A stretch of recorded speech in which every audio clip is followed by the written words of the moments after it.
Something struck me from behind, smashing my face into a tree. What?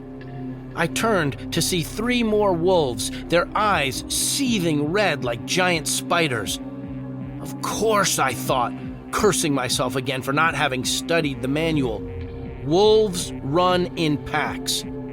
The first one jumped, so I sliced.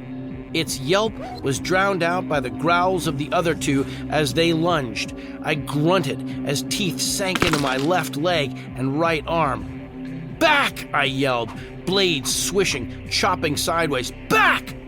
My cries were cut off as the first wolf leapt at my back. I turned to face it as the other 2 jumped at me again. Slash, block, bite, outnumbered. I could feel the rending teeth, jaw power capable of breaking bones. I retreated, swinging wildly. The pack closed. I ran. Lead them away, I thought, dodging trees and hopping rises. Lead them away from the sheep. Get them far enough away before turning to fight. My hyper-healing kicked in, replacing pain with hunger. It wasn't enough. I'd need to rest, to eat. Their snarls were behind me, closing in fast, locked like guided gray missiles. I could see the end of the tree line up ahead. Maybe they'd stop at the wood's edge. Maybe not. Barely steps ahead of snapping jaws, I burst through the trees and tumbled down into the frozen river. A bite on my hip, sending me skidding across the ice. Get up. Get across. Get to where? That big clump of snow I passed earlier, only it wasn't a clump. From this angle, I could see a door. Yes, that was a door, right in the middle of those white blocks.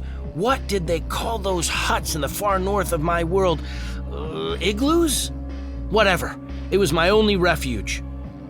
Running with all my might, leaping in, slamming the door behind me, and looking in amazement at this tiny, semi-furnished room.